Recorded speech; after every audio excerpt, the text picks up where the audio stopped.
The Lost Colony of Roanoke, the town that disappeared. Chapter 1, The Arrival, A New Hope in a New Land. The year was 1587. Across the endless Atlantic, 3 wooden ships rocked gently on the waves. The horizon stretched far and wide, a blur of sea and sky, filled with possibility and danger alike. On board, 117 settlers, men, women, and children, held tightly to their belongings, their tools, their prayers, and, most importantly, their hope. Hope for a life untouched by the poverty and hardship of England. Hope for a land where freedom could finally take root. England had grown harsh. Poverty was widespread. Jobs were scarce. Political tension simmered. For many, survival was a daily struggle. Yet stories had traveled across taverns and marketplaces, rumors of a land across the sea, fertile, free, and vast. There is a new world, people whispered. A place where a man may start again. A land of forests, rivers, and endless opportunity. And so they came. The settlers were led by John White, an experienced artist and colonial governor. His vision was simple yet profound, to build a settlement where English families could thrive, safe and self-sufficient. White promised no gold, no treasure, only the chance to create a new life, a chance so powerful that dozens of families were willing to risk the ocean's uncertainty. The first sight of land. Weeks at sea blurred into months. Days were marked by the rise and fall of the sun over relentless waves. Finally, a cry shattered the monotony. Land. Land ho. Excitement swept across the decks. Mothers lifted children to sea, men hurried to the railings. After months of endless water, the sight of solid earth filled them with awe. It was Roanoke Island, off the coast of what is now North Carolina. Its dense forests, clear waters, and untouched soil offered the settlers the first glimpse of paradise, or so they thought. John White stood at the helm, eyes scanning the green horizon. His coat flapped in the wind.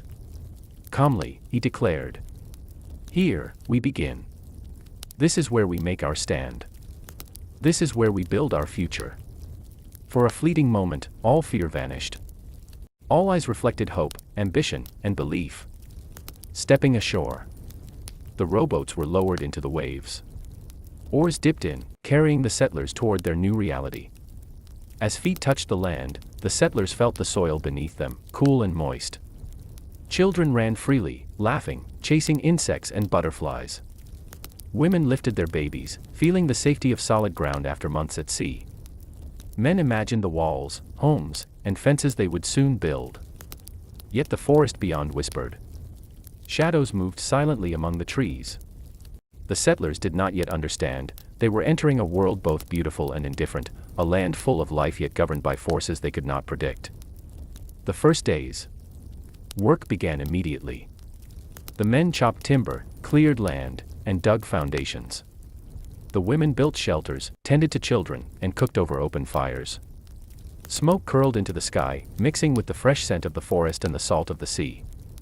John White took to sketching the settlement and its surroundings, documenting every tree, every river bend, and every human face.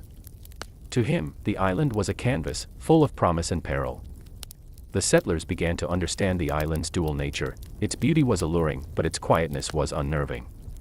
Birds sang, but somewhere deep within the woods, unknown sounds suggested eyes watching, waiting. The land did not welcome them, it merely allowed them to exist, for now. Native tribes. The island was not empty. Native tribes had inhabited Roanoke for centuries, the Croatoan and the Secotun among them. These people knew the land intimately, its seasons, its dangers, its resources. Some tribes approached the newcomers with curiosity, others with suspicion. John White attempted diplomacy, offering gifts of cloth, copper, and tools. He spoke gently. "We come in peace. We seek to live beside you, not in place of you." The Croatoan tribe observed silently. Their eyes were calm, unreadable, but their stillness spoke volumes. Trust would have to be earned, through time, behavior, and mutual understanding. Not all tribes were welcoming.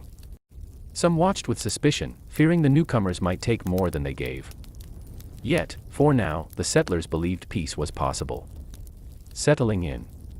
The settlers built a fort and several homes, planting small gardens in patches of cleared soil. Children explored cautiously, learning the lay of the land. Daily life became a mix of labor and adaptation, fishing, hunting, gathering, and tending crops. Despite their determination, challenges grew. The soil resisted cultivation. Rivers were shallow or teeming with elusive fish. Wildlife fled the settlers' intrusion. Hunger was a constant whisper. Even as they struggled, moments of wonder appeared. Eleanor Dare, John White's daughter, gave birth to Virginia Dare, the first English child born in the New World. Tears of joy flowed as the settlers held her, seeing in her the embodiment of hope and future. The shadow of scarcity. Joy, however, could not mask reality. Supplies from England were limited.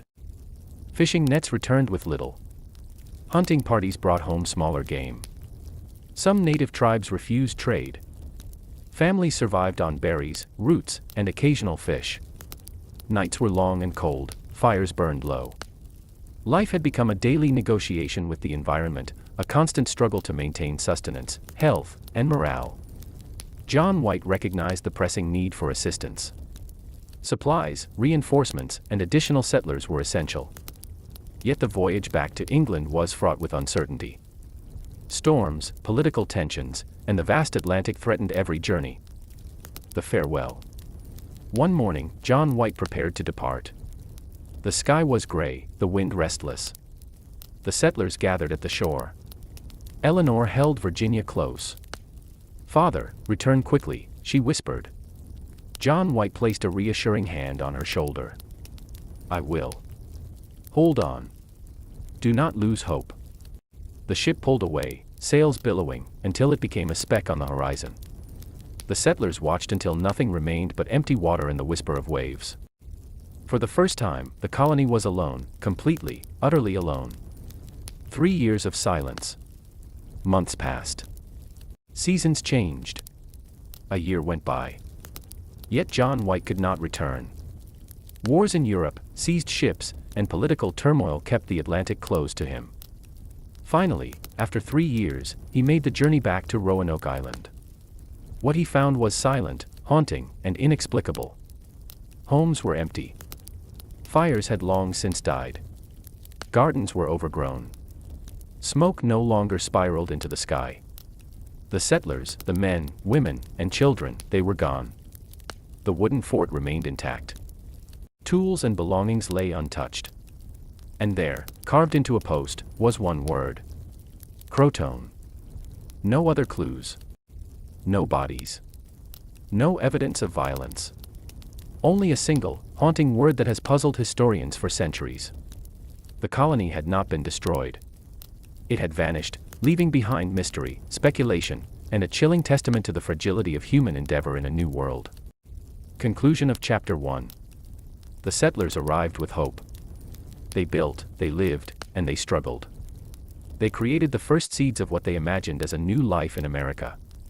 Yet, fate, or perhaps forces unknown, ensured that history would remember them not for survival, but for disappearance. The story of Roanoke is not only about people lost at sea, or settlers vanishing from a forested island. It is about hope confronted by uncertainty, about courage in the face of nature, and about the enduring human fascination with mysteries that have no explanation. And so begins the tale of the Lost Colony of Roanoke, a story of dreams, struggles, and the haunting silence of the unknown. The Atlantic stretched endlessly, its waves rolling and crashing as though testing the resolve of the 117 settlers aboard 3 weathered wooden ships. They had been at sea for months, enduring storms that tore at sails, waves that threatened to engulf them, and days of endless monotony where the horizon offered nothing but more water. Yet the minds and hearts of these travelers were consumed with a singular vision, a new life, untouched by the constraints and hardships of England. Every face aboard the ships told a story of courage, fear, and determination. Men had left trades, farms, and families behind. Women had crossed oceans while caring for children in their arms. Even the youngest were carried across waters that most adults feared. They had been told tales of fertile land, abundant rivers, and forests teeming with game. Much of it was rumor, but rumor was enough to spark hope in those desperate for change. At the helm was John White, the appointed governor and a man whose vision was to transform the unknown into a home for future generations. He had convinced families to follow him not with promises of wealth, but with the idea of freedom and opportunity, a chance to start anew. His authority was calm, his resolve unwavering, and his sketches and records were meant to immortalize the first English settlement in the New World. The first glimpse of land. For weeks, the settlers had only seen the relentless blue of the Atlantic. Then, one morning, the lookout shouted with excitement. Land ahead. A wave of relief and exhilaration swept through the decks. Mothers lifted children to see the promise of land. Men scrambled to the railings. After months of deprivation and endless water, the sight of solid earth brought tears, smiles, and quiet awe. It was Roanoke Island, a strip of green rising from the Atlantic off what is now North Carolina. Trees towered along the shoreline, the rivers glistened under the sun, and the beaches beckoned with their sandy embrace. For a moment, fear and uncertainty were pushed aside. John White gazed at the land and whispered, almost to himself. Here is where our future begins. Here, we will make our mark. The settlers felt hope swelling in their hearts, a fragile but insistent flame that would guide them in the days to come. Landing on new soil. Rowboats ferried the settlers ashore. Feet sank into the wet sand, and the cool earth pressed upward against their shoes. Children ran ahead, laughter echoing like a melody across the beach. Women held infants tightly, inhaling the scent of fresh land, while men began to envision homes, fields, and gardens to cultivate. Beyond the shoreline, the forest loomed. Shadows shifted between the trees, and rustling leaves hinted at creatures unseen. The settlers were entering a world ancient and untamed, a land that had its own rhythms and guardians.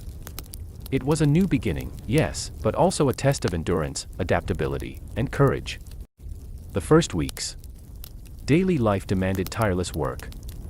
Men chopped timber, cleared land, and constructed shelters. Women cooked over open fires, tended to children, and helped build homes. The scent of fresh cut wood mingled with pine and salt air, creating an atmosphere both invigorating and exhausting. John White sketched and documented constantly, trees, rivers, flora, fauna, and settlers at work. Every drawing was a record of effort and survival, a testament to human determination against the unknown. Yet, beneath the beauty, the island had an undercurrent of unease. The forest was alive in ways the settlers did not yet understand. Branches snapped in the undergrowth, birds called in unfamiliar patterns, and the wind carried sounds that seemed to whisper secrets. Life here was not as simple as planting seeds or raising homes, it demanded respect, patience, and observation. Encounter with native tribes. The settlers were not alone. The land had been home for generations to native tribes, including the Croatoan and the Secotun. These tribes moved with intimate knowledge of the forests, rivers, and animals. Some approached the newcomers with curiosity, others with caution. White offered gifts, beads, cloth, and small tools, and spoke in measured tones. We come seeking friendship and peace. We wish to live beside you, not in place of you. The Croatoan observed in silence, their faces unreadable. Trust would have to be earned. Other tribes remained watchful, wary of foreigners who could claim land that was not theirs. Peace was possible, but fragile. Every action, every step, had to be considered. Settling in. Homes were built, gardens planted, and small fields prepared for cultivation. Children explored cautiously, learning the land's boundaries, its hidden dangers, and the patterns of wildlife. Hunting and fishing became essential, yet unpredictable. Rivers yielded fish inconsistently, animals fled deeper into the forest, and food remained scarce. Amid the struggle, a moment of hope arrived. Eleanor Dare, John White's daughter, gave birth to Virginia Dare, the first English child born in the New World. Her arrival was celebrated as a symbol of life, continuity, and the settlers' enduring hope. For a moment, exhaustion and fear were forgotten, replaced by joy and relief. Challenges and scarcity. Despite this new life, survival was arduous. Supplies from England were insufficient. Fishing and hunting were inconsistent. Storms often made rivers and shores dangerous. Some tribes refused to trade, others remained distant observers. Families subsisted on berries, roots, and whatever fish or game could be caught. Nights were cold, and the firewood supply was never enough to banish the chill. John White realized that assistance from England was essential. Supplies, reinforcements, and additional settlers were crucial for survival. The journey back to England was risky, yet unavoidable. John White's departure. One gray morning, John White prepared to sail back to England. The settlers gathered on the shore. Eleanor held Virginia close, her eyes wet with tears. "Return quickly, father," she whispered. John White placed his hand upon her shoulder. "I will. Hold on. Keep faith in one another. I will return." The ship pulled away, sails filled with wind. The settlers watched until it was a mere speck on the horizon. Alone, the colony faced an uncertain and unforgiving future. The silent years. Months turned to seasons, seasons into years. 1 year became 2, then 3. Political turmoil in England prevented White from returning sooner. When he finally arrived at Roanoke, the scene was haunting. Homes were abandoned, fires long extinguished, gardens overgrown, and not a soul in sight. Belongings remained, untouched, as if everyone had vanished in an instant. Carved into a post was a single, enigmatic word. Croatoan. No graves. No bodies. No evidence of conflict. Only mystery. The settlers had not been destroyed. They had disappeared. Their fate, unknown. Their story became a legend, a testament to hope, courage, and the unpredictable forces of the New World. Closing thoughts. The first settlers arrived with courage, ambition, and dreams. They built, they endured, they celebrated life, and yet, the land demanded its toll. Nature, isolation, and the unknown tested them beyond imagination. The story of Roanoke is not merely one of disappearance. It is a tale of human resilience, hope against uncertainty, and the haunting allure of mystery that stretches across centuries. Here begins the tale of the Lost Colony of Roanoke, a story of beginnings, survival, and the silence left behind by those who dared to dream. After the departure of John White, the settlers of Roanoke Island were left to confront a new reality, one that demanded courage, resilience, and ingenuity unlike anything they had faced before. With the governor gone and no promise of immediate return, the settlers had to rely entirely on their own resourcefulness. The New World, lush and inviting at first glance, soon revealed itself as a place of hidden dangers, unpredictable weather, and endless challenges that tested both body and spirit. From the earliest days, survival was the settlers' foremost concern. Food was never guaranteed. The island, though rich in forests and rivers, offered resources that required knowledge and skill to harvest. Hunting and fishing became daily necessities. Men ventured into thick forests to track deer, rabbits, and other game, learning the paths and behaviors of animals. They discovered that many animals were shy and elusive, and that hunting in unfamiliar territory required patience and ingenuity. Meanwhile, women and children gathered edible plants, roots, and berries, developing an intimate knowledge of which flora were safe to eat and which could harm them. Water, too, presented a challenge. Although the island was surrounded by rivers and streams, not all sources were reliable or safe. Settlers dug shallow wells and learned to collect rainwater. But the need for fresh, clean water was a constant concern. Illnesses often arose from contaminated water, and the lack of medical knowledge made every sickness potentially deadly. Daily life and labor.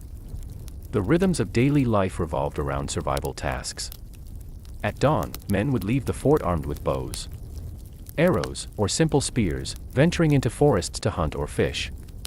Women would tend to gardens, prepare food, repair shelters, and care for the young and elderly. Children, though sometimes allowed moments of play, were often enlisted to assist in small chores, carrying water, gathering firewood, or helping with planting. The settlers also faced challenges in securing shelter.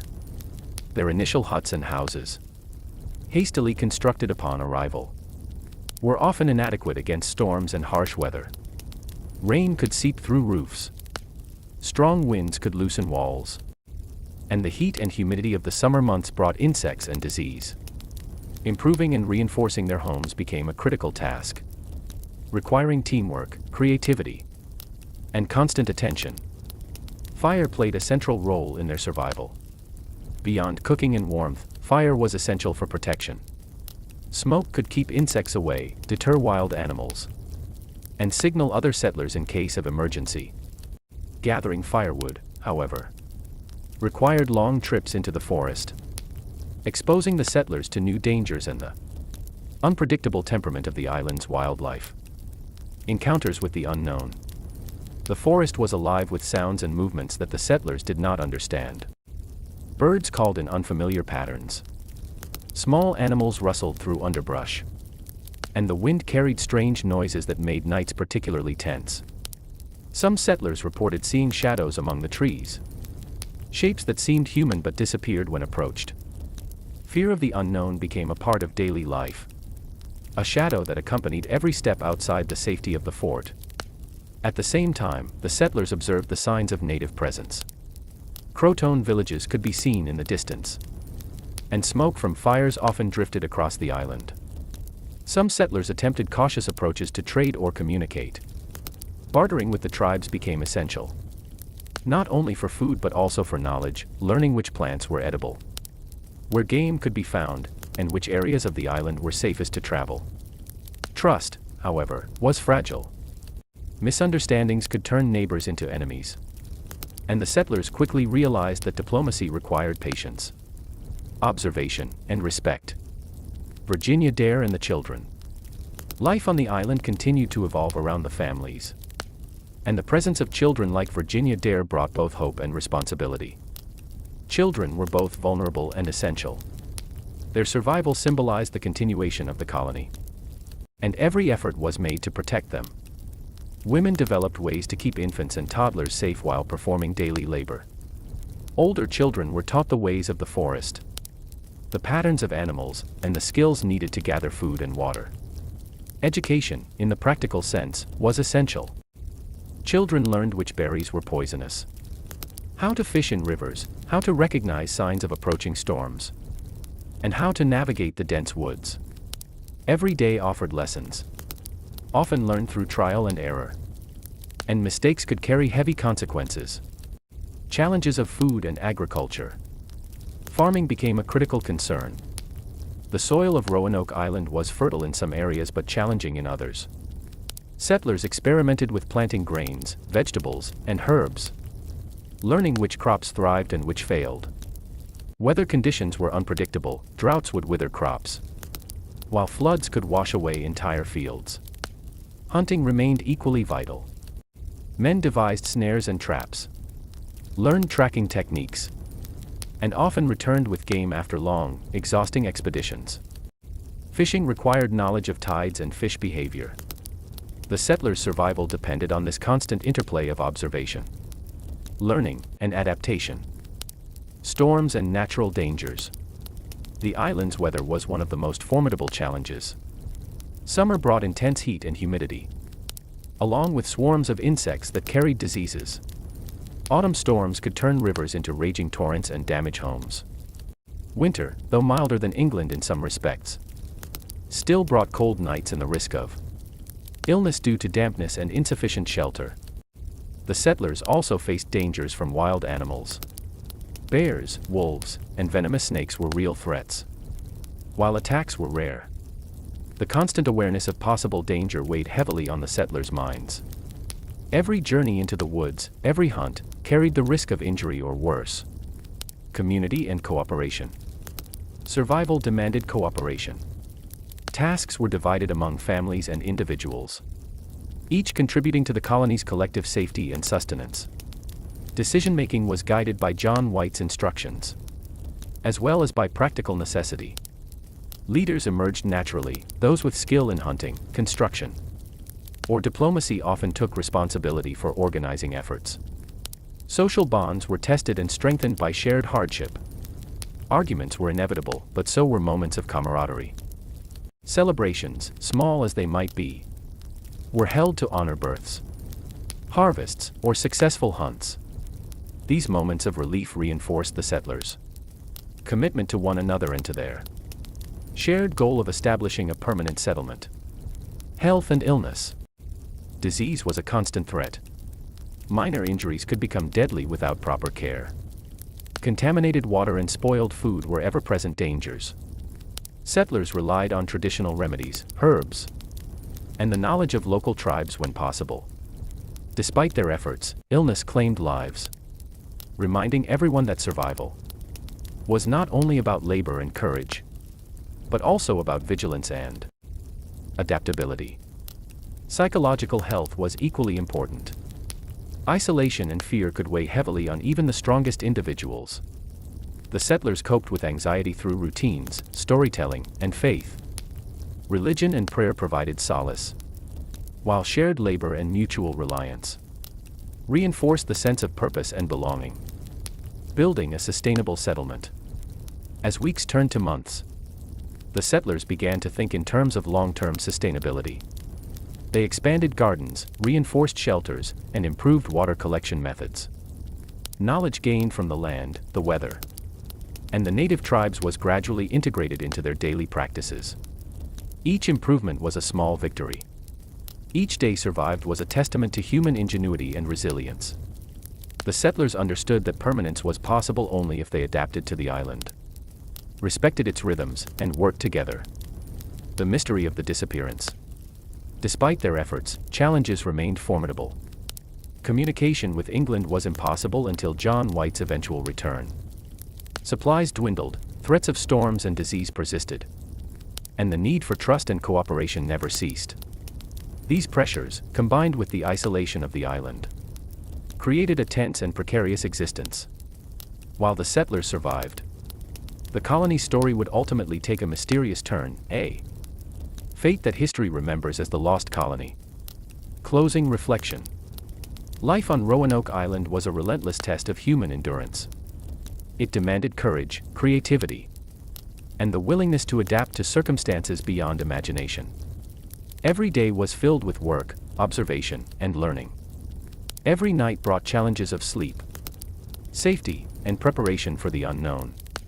The story of survival is not merely one of hardship, it is also a story of ingenuity, courage, and the bonds forged between families and neighbors. The settlers' ability to adapt, to learn from the land and its inhabitants, and to persevere under extreme circumstances, defines the essence of life on the island. Through it all, hope remained the guiding force. The birth of children, successful hunts, harvests, and moments of cooperation reminded the settlers that a future was possible, even in the face of the unknown. And yet, the ultimate mystery of Roanoke loomed over them. A silent presence that would echo through history, leaving questions unanswered and a story unfinished. By the summer of 1587, life on Roanoke Island had settled into a fragile rhythm.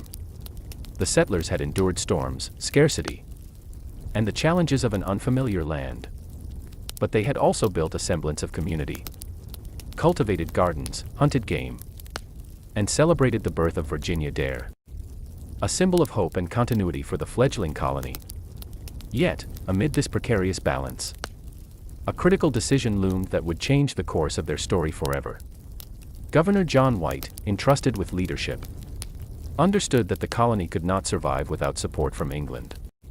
Supplies were dwindling, essential tools and seeds were running low, and the settlers had limited knowledge of sustainable farming in the new world. White's solution was both necessary and perilous. He would return to England to gather reinforcements and provisions, leaving the settlers behind with a solemn promise. "I will return as quickly as the seas and fortune allow. Hold fast, and your courage will see you through until then." The settlers trusted him. Families prepared for the temporary separation, securing homes, storing food, and teaching each other essential skills to endure the governor's absence. They were confident in their ability to adapt. Yet the uncertainty of the Atlantic and the long journey to England introduced an unavoidable tension. Preparing for departure. The day of departure was somber. Ships were readied, supplies loaded, and final instructions given. John White walked among the settlers, offering guidance and reassurance. Mothers held their children tightly, whispering prayers for safety. Men gripped tools and weapons, preparing to face whatever challenges the island might bring in White's absence. The settlers gathered at the shore, watching as the governor's ship prepared to set sail. Smoke from cooking fires mingled with the salt-laden breeze, Eleanor Dare held Virginia close, the infant's wide eyes reflecting the fear and hope of her family. White knelt for a brief moment, placing a hand on Virginia's tiny shoulder. "I will return," he promised. "Keep faith in one another, and our dreams will endure." With sails billowing, the ship pulled away from the shore, leaving behind families whose lives had now shifted into a precarious balance of hope and endurance. Initial months without leadership. Life on the island transformed immediately after White's departure. Without a formal leader to guide decisions, settlers relied heavily on communal cooperation and the skills they had developed. In the months since arrival, tasks became more divided, with each family contributing to the colony's survival. Men focused on hunting and fortifying shelters. The dense forests and unpredictable terrain demanded new strategies for tracking game and avoiding hazards. Bows, traps, and improvised spears became indispensable tools for sustenance. Women assumed critical roles beyond domestic responsibilities, managing gardens, tending to children, and organizing communal meals. Their efforts were vital to the colony's stability. They learned to identify edible plants, purify water, and improvise solutions for daily challenges. From repairing damaged homes to creating simple medical remedies using local herbs. Children, though still vulnerable, adapted quickly. They learned hunting techniques, foraged under supervision, and contributed to the colony's daily survival. Each generation became a testament to the settlers' resilience, carrying the knowledge needed to endure in the new world. Food scarcity and resource management. Despite determination and skill, the settlers faced increasing scarcity. Initial stores of preserved food dwindled rapidly, and reliance on hunting and foraging became absolute. Seasonal changes introduced additional challenges. Droughts threatened crops, floods washed away fields, and hurricanes swept across the coastline, destroying homes and gardens. Fishing, once a reliable source of sustenance, became unpredictable. Shallow rivers and shifting tides forced settlers to adapt constantly. Game animals, wary of human intrusion, required more sophisticated tracking and trapping methods. Food scarcity remained a daily struggle, with each successful hunt celebrated as both survival and triumph. The role of native tribes. Interaction with native tribes remained critical for survival. Some tribes, like the Croatoan, continued to trade, offering knowledge of edible plants, safe water sources, and seasonal patterns of wildlife. However, these interactions required caution. Miscommunication or overstepping boundaries could quickly turn allies into adversaries. Settlers learned to observe without immediate interference, to negotiate cautiously, and to respect local customs. Every transaction, every shared resource, became an opportunity to strengthen relations while minimizing conflict. Yet, trust was fragile, and the balance of peace required vigilance. Building and maintaining homes. Shelters had to withstand storms, humidity, and occasional flooding. Early huts, though adequate, needed constant repair.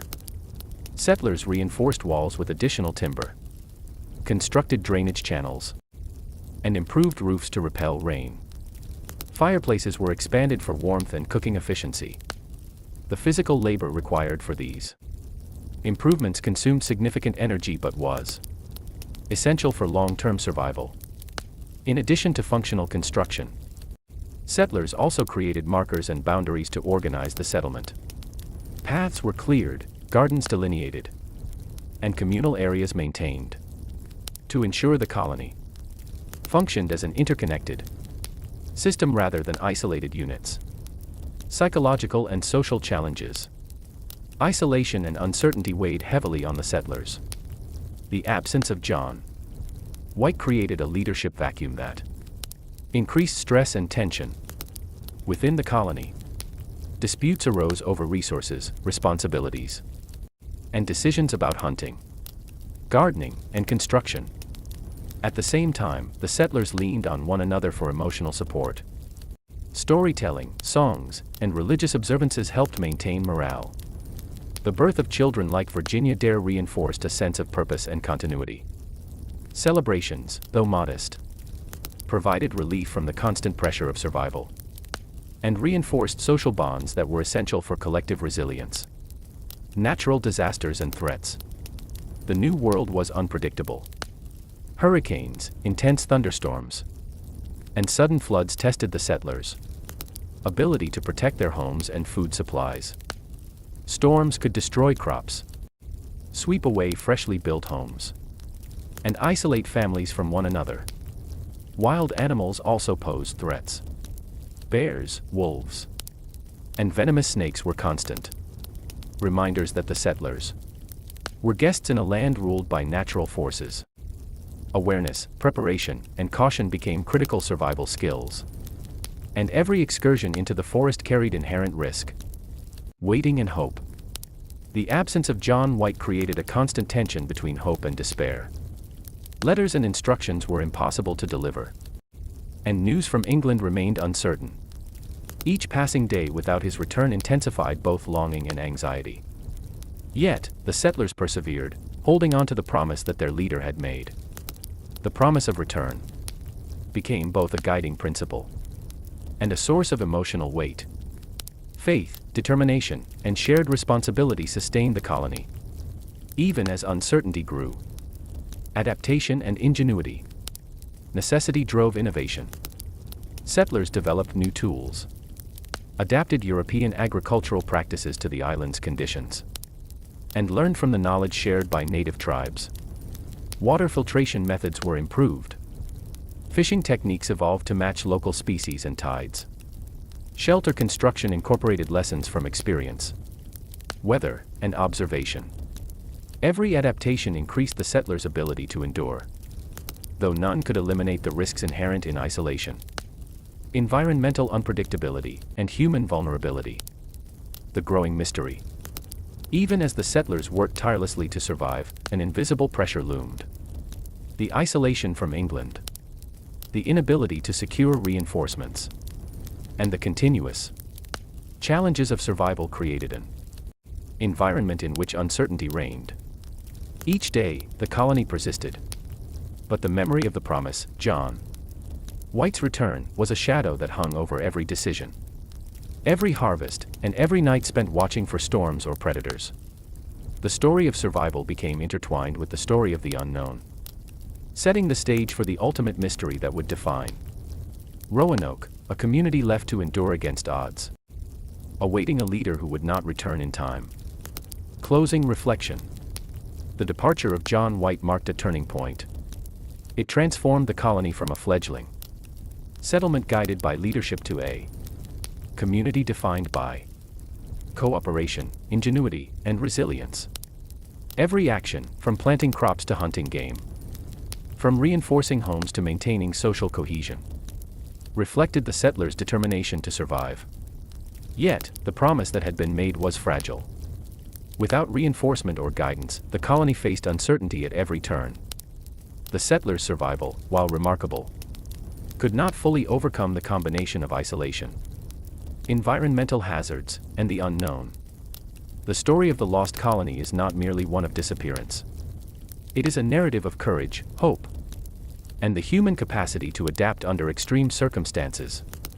The departure of the leader set into motion a sequence of challenges that would test the very limits of endurance, creating the tension and mystery that continues to captivate historians and audiences alike. And so, the promise that was never kept became a central element of the Roanoke story, a story of human perseverance, the hazards of the unknown, and the haunting legacy of those who remained behind. The ocean was wide, unforgiving, and unpredictable. John White had left the island, left his people, his own daughter Eleanor, his newborn granddaughter Virginia Dare, with a promise: I will return soon. But the sea had other plans. The first winter, on Roanoke Island, time moved differently. The sun still rose, the tides still shifted, but hope, that was beginning to fade. The colonists waited. Days became weeks. Weeks became months. Months turned into years. The first winter was the hardest. Their food stores, already limited, began to shrink. They divided meals into smaller and smaller portions. Bread was baked from crushed acorns and ground roots. Meat became rare, almost mythical. Some nights, you could hear the children crying, not from fear, but from hunger. The air was cold. The wind howled against their cabins. Wood was scarce, and every spark of fire was precious. But even in the deepest cold, they kept one belief alive. John White will return.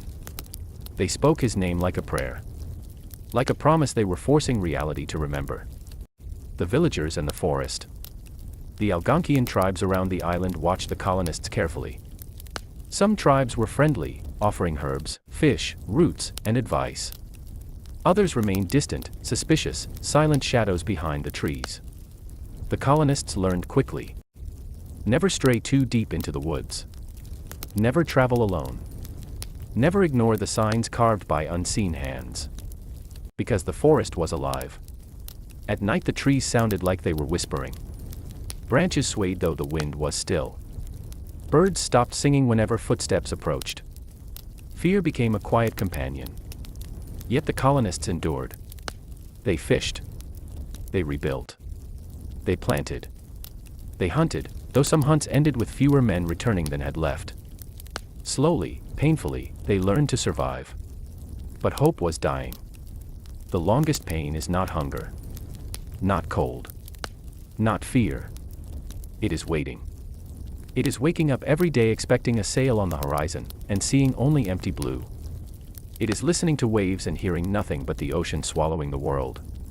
Children asked, "When is grandfather coming back?" Mother smiled softly. "Soon." But their eyes no longer matched their words. The second year, the island changes. By the second year, the island was northwest longer the same place it once was. Storms came more frequently. Thunder rolled across the sky like a warning. Trees shook violently against winds that came from nowhere. Some nights, the air tasted like metal. The sea glowed faintly, as if lit from below. Fishermen refused to sail during those nights. People whispered, "Is this place cursed?" They weren't alone in thinking so. The tribes spoke of old spirits, beings tied to land and sea long before humans came. They said, "Some places do not want to be touched." But the colonists had already built homes. Buried their dead, planted their hopes. They had nowhere else to go. The first disappearances. It began quietly. One morning, a hunter named Thomas did not return. They searched for him for 2 days. No tracks. No signs of struggle. No blood. No footprints. He had simply vanished. Then another. And another. People started sleeping closer together. Fires stayed burning all night. No one walked alone, not even to fetch water. The island felt like it was watching them. Fear becomes routine. By the third year, silence became normal. No boats. No letters. No noise but wind and waves. Even the colonists' voices grew quieter. They spoke less, because speaking meant acknowledging the truth. No rescue was coming. But then, something changed. It was a late summer evening when the lookout shouted. "Smoke! Smoke on the horizon!" Everyone rushed to the beach. There, far out on the water, were sails. Not clouds. Not illusions. Not dreams. Actual ships. People shouted, screamed, cried. Mothers lifted their children. Men fell to their knees in the sand. Some simply stared in disbelief. Rescue. At last. Hope returned like fire in their blood. They lit signal fires. They waved cloth and wood. They shouted across the water. But the ships never came closer. A storm was building behind them, heavy, dark clouds swallowing the sky. The ships turned away. And disappeared. The colonists stood on the shore long after they were gone. The waves washed over their footprints. The storm broke. And the island was silent again. The final decision. The leaders gathered. We cannot wait anymore. We must survive. We must move. Some suggested joining nearby tribes. Some suggested traveling inland. Some wanted to build rafts and risk the open sea. They carved a message. Not out of panic.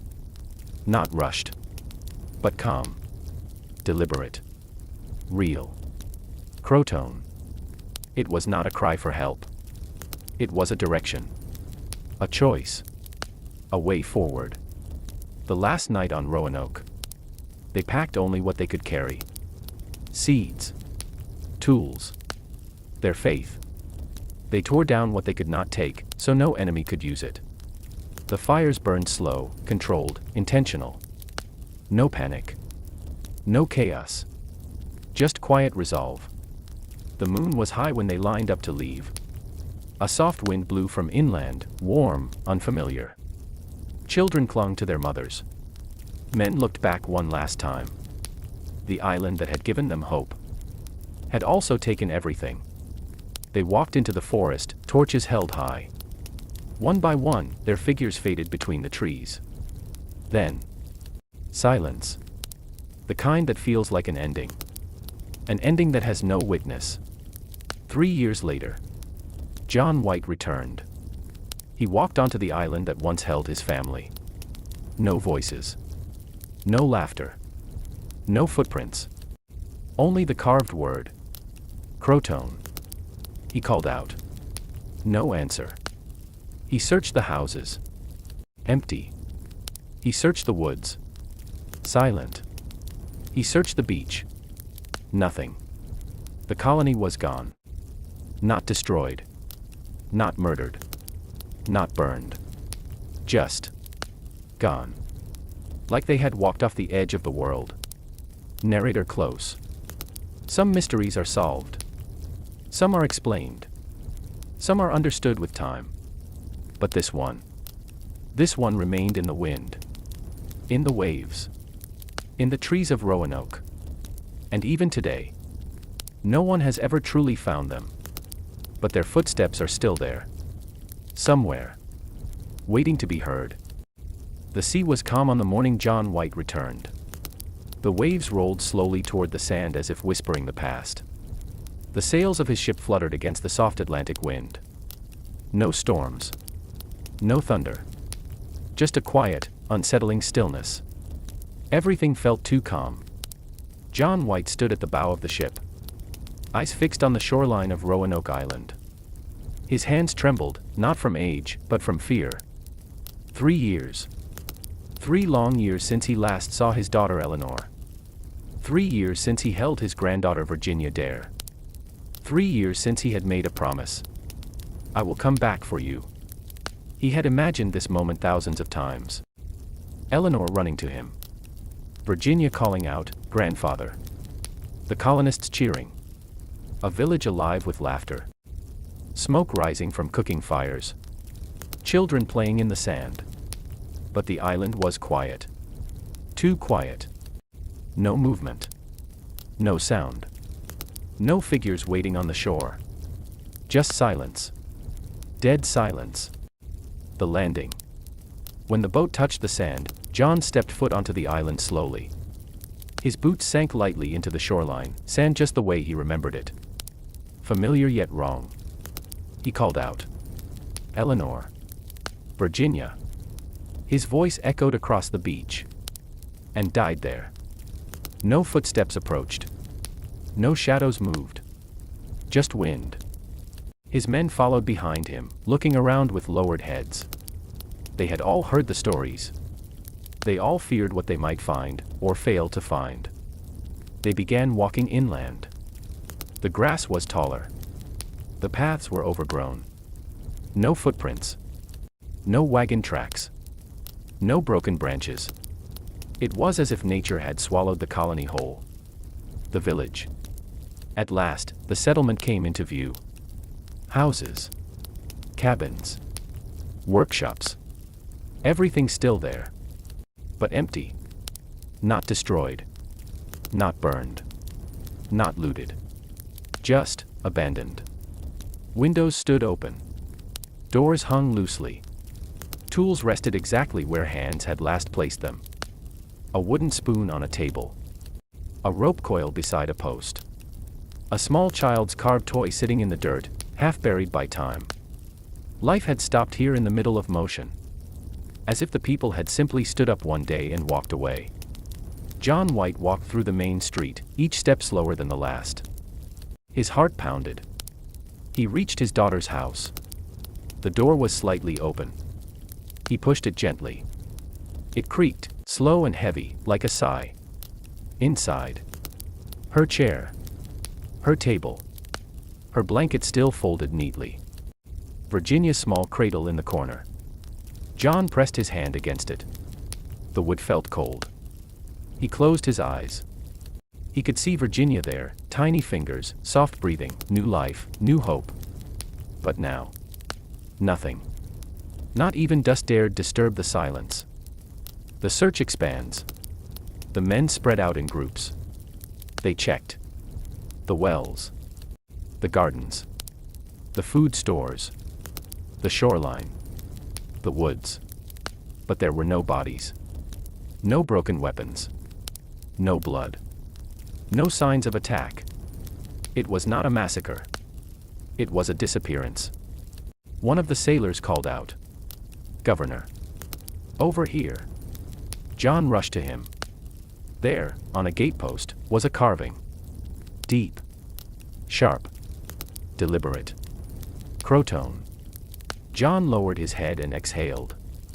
This was no message of panic. This was not a warning. Not a clue left in fear. This was a direction. A final decision. They left willingly. The people of Roanoke had chosen to move. But where?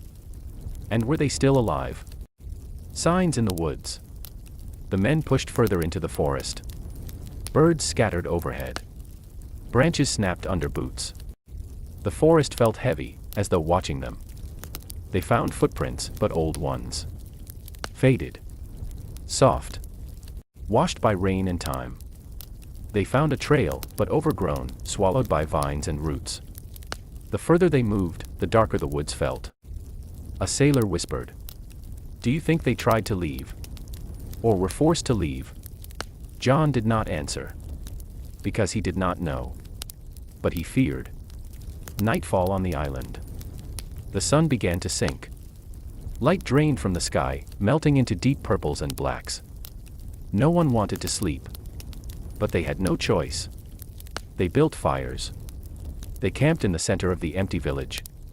The flames flickered against the silent houses, casting shadows that looked almost alive. No one spoke. The crackling wood was the only sound. John sat alone beside the fire, staring at the cradle. He whispered. "Eleanor. I'm here. I came back. I kept my promise. Where are you?" The flames wavered, but gave no answer. The drums. Then. From deep inside the forest. A sound. Boom. Slow. Rhythmic. Measured. A drum. The sailors froze. The sound echoed through the trees, distant yet unmistakable. Boom. Boom. Boom. No one moved. No one breathed. The drum continued for several minutes. Then, as suddenly as it had begun. Silence. The fire crackled once more. Someone whispered. That wasn't the colonists. John closed his eyes. He knew. The tribes. But which tribe? Friendly. Or hostile? And what did the drums mean? A warning. A message. Or a memory. The morning decision. At sunrise, John gathered his men. There is only one answer, he said. They went to Croatoan Island. The word carved in wood was clear. The path was set. But the sea had changed. Storms surrounded the waters around Croatoan. If they set sail, they risked everything. If they stayed, they had nothing to find. John put his hand on Virginia's cradle one last time. The wood was warm in the morning sun. He whispered. I will find you. Then. Break camp. We leave. A storm rises. But nature did not care about promises. As the ship prepared to depart, the sky darkened. Waves rose. Wind screamed. Thunder rolled across the horizon like a beast awakening. The captain shouted, "If we sail now, we die." John clenched his fists. Another barrier. Another delay. Another year lost to the storm. The storm was not just weather. It felt like something more. Something ancient. Something guarding the unknown. For 3 days the storm raged. When it passed, the season had shifted. Supplies were low. The crew was frightened. They could not sail to Croatoan. Not now. Not yet. John White stood at the rail of the ship, watching Roanoke shrink into the distance. The island that had once held his family was now just a shadow on the horizon. His heart felt as heavy as stone. Narrator close. The homes were still there. The streets still stood. The colony had not died in battle. It had not collapsed. It had not burned. It had simply moved. But moved where? And why? And were they still alive? History never answered. And the ocean never returned what it took. Roanoke remained a question. A whisper. A name carved in wood. And the world would spend centuries searching for the truth. The word was carved deep. Croatoan. Not scratched. Not rushed. Not desperate. Carved with purpose. The letters stood bold on the wooden post, each stroke of the blade clean and steady. Whoever had carved it had taken time. They were not running. They were not hiding. They were leaving a message. John White stared at the carving for a long time, his fingers tracing the grooves. It was the only sign. The only clue. The only voice from the people. Who had vanished without a single footprint left behind. The wind moved softly through the trees. The ocean waves rolled against the shore. But the word remained still. Croatoan. A name. A direction. A final trail left behind. But what did it mean? To some, Croatoan was simply an island. A place south of Roanoke. A place where friendly tribes lived, people who once traded with the settlers. To others, the word was older. Much older. A name spoken in stories whispered around fires. A name that belonged to something unseen. Some said it was a guardian spirit of the coast. A protector of travelers. A watcher of storms and ocean paths. Others said it was a curse. A warning. A final goodbye from the world of the living. But to John White, it meant only one thing. His family could still be alive. And so began the search. The stories of the tribes. Long before the English ships ever crossed the Atlantic, the people of the coast told stories of Croatoan. They spoke of spirit winds that guided some travelers and swallowed others. Voices carried on tides that came from nowhere. A presence in the forests that watched but never revealed itself. An unseen guide that could either protect or erase the unprepared. In these old stories, Croatoan was not just a place. It was a threshold. A border between the world that is known and the world that is not meant to be understood. The English settlers did not know these stories. But the island remembered them. John White seized the signs. As John walked the abandoned settlement, he began seeing things differently. A rope had been cut clean. Not torn. Not broken. Cut by hand. A garden had been harvested. Not ruined. Not abandoned. Used until the final day. Shoes were missing. Clothing was missing. Tools were missing. But no valuables were taken. Gold was left behind. Metal tools remained. The colonists had not fled in fear. They had relocated. But where? Why? And were they welcomed? Or absorbed? Or erased? These questions swarmed John's mind like flies around memory and grief. The weight of a promise. John stood once again beside the cradle. He whispered, "Eleanor. Virginia. I'm here. I kept my promise. His voice cracked. I'm not too late. I can't be too late. But silence is a cruel answer. And silence was all the island had left. The word Croatoan burned into his thoughts. Not a question. A direction. A path. A chance. The decision to search. The crew prepared the ship.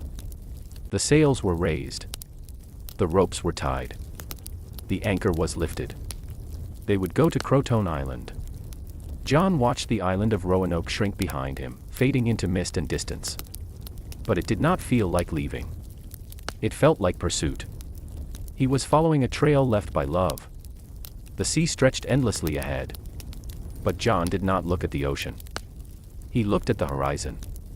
Because on that horizon might be his daughter, his granddaughter, the colony, or answers, or ghosts. He did not know which. But he had to see. The storm that shouldn't have been. The ship moved forward. But nature shifted. The sky darkened. Clouds gathered, thick and heavy, as if drawn by something ancient. Winds rose from nowhere. Waves formed like mountains. Thunder roared deep and long, not like weather, like warning. The captain shouted, "Governor, we must turn back." John held the rail so tight his knuckles turned white. No. They are there. I must reach them. The captain shook his head. Then the sea will take us. The storm raged harder. Rain hit like stone. Waves crashed like walls. Lightning opened up the sky. It was not a storm of chance. It felt like something alive. Something guarding Croatoan. Something saying, "Do not follow. Do not return. Do not uncover what is no longer yours." After hours of battle, the ship gave way. It turned. It retreated. They survived. But the island slipped away into the fog. And John White watched it disappear. He never saw it again. Years later, rumors begin. People talked. Travelers spoke of villages deep inland where some natives had English features. Children with pale hair and blue eyes. Words spoken in accents that did not belong to the tribes. Houses that looked more English than native. Cross symbols carved in wood. Songs sung in melodies that did not belong to the forest. A child who answered to the name. Virginia. Explorers insisted. The colonists had survived. But no proof was ever found. No journal. No letter. No grave. No witness. Just stories. Stories are powerful. Stories survive where bodies do not. Stories whisper what history cannot speak. The word that outlived the colony. The years passed. Then decades. Then centuries. The trees grew thicker. The land reshaped itself. The sea erased footprints, houses, and bones. Yet one thing remained. Croatoan. It reappeared again and again across American history. Carved into the post at Roanoke. Written in the diary of Edgar Allan Poe the day before he died. Found scratched into a tree near where a vanished sailor disappeared in 1888. Found etched into a doorframe in a house where a child vanished without a trace. Whispered in stories of disappearances across the coast. The word did not fade. It followed the world. Not as a clue. As a shadow. Some began to say, Croatoan was never the place they went. Croatoan was what took them. Others said, no, Croatoan saved them. Which was true. The world never agreed. Because the world never knew. John White's final memory. When John White grew old, he would sometimes sit by the water. He would watch the horizon and whisper to the waves. I tried. I tried to come back. No one knows the exact day he died. No one knows where he was buried. No one knows his last words. But history believes. He died believing one thing. They were still alive somewhere. And that belief is all Roanoke left behind. Narration close. Some mysteries remain unsolved not because answers do not exist, but because the answers were never meant to be discovered. Roanoke was never just a colony. It was a whisper. A message. A disappearance that was not a tragedy, but a transformation. The word carved on the tree was not fear. It was a door. A beginning. A crossing. Croatoan. A name that still waits in the wind. Maybe they survived. Maybe they thrived. Maybe they became something new. Or maybe the island took them somewhere the world cannot follow. Wherever they went, they did not leave without telling us. They left one word. A word the world is still trying to understand. The story of Roanoke does not end on the island.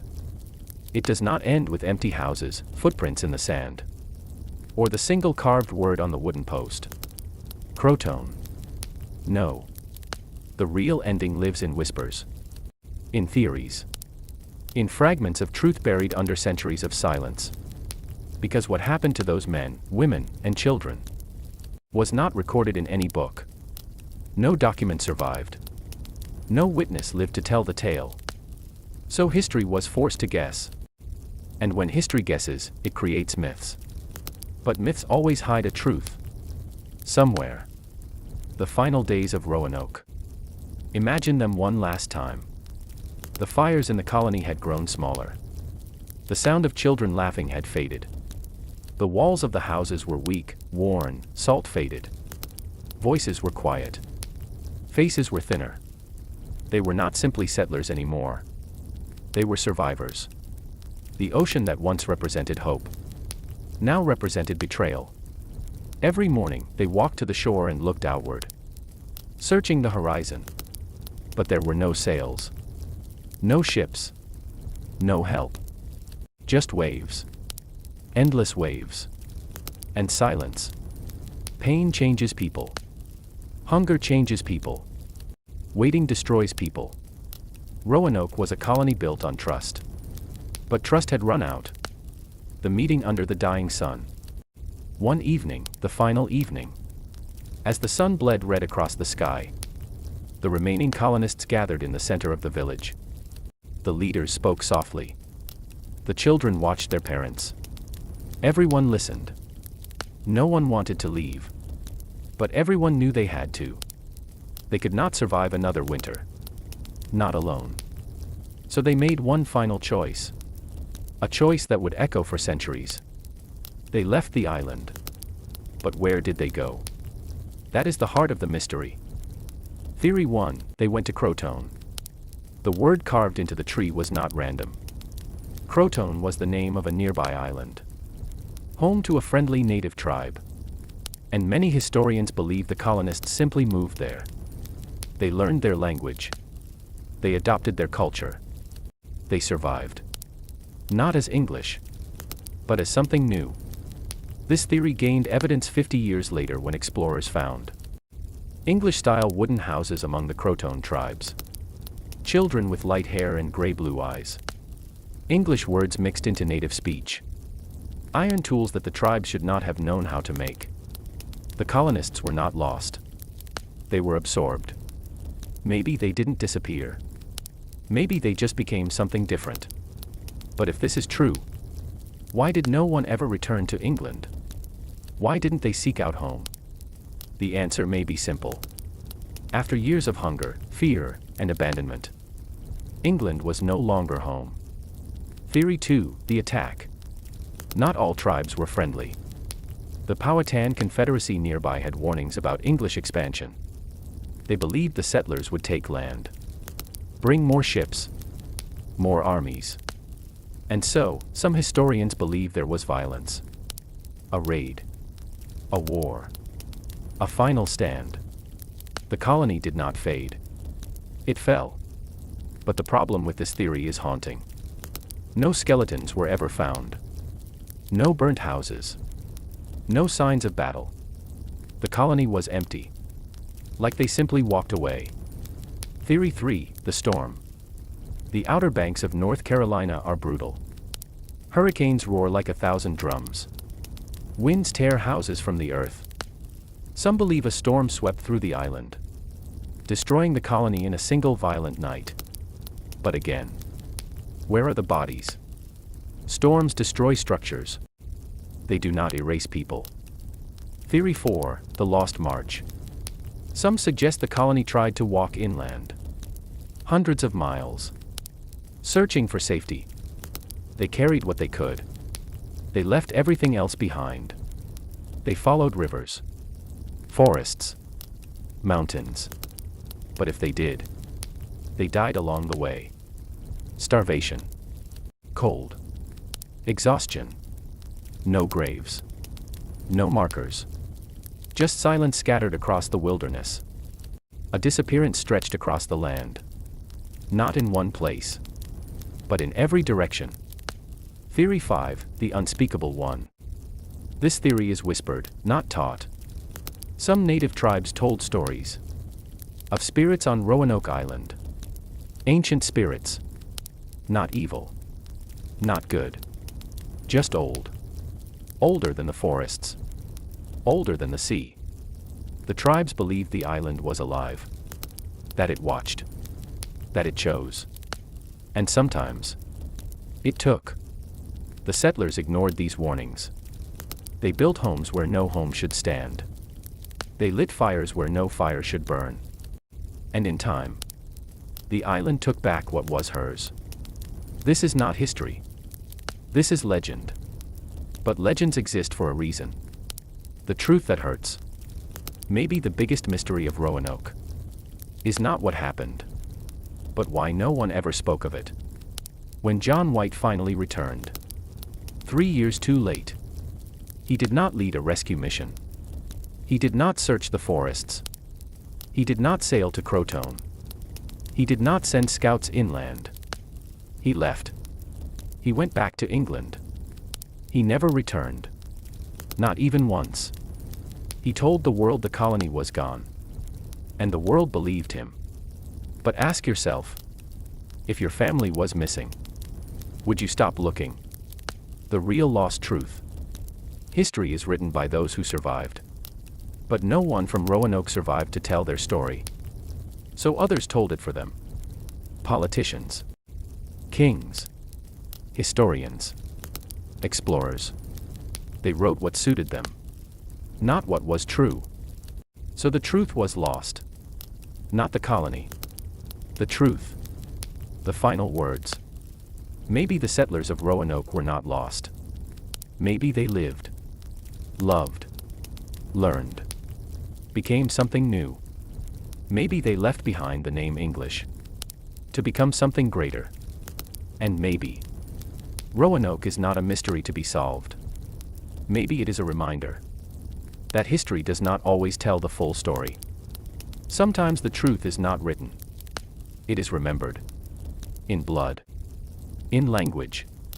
In faces. In silence. Roanoke did not disappear. It just changed. And change is the most human thing of all.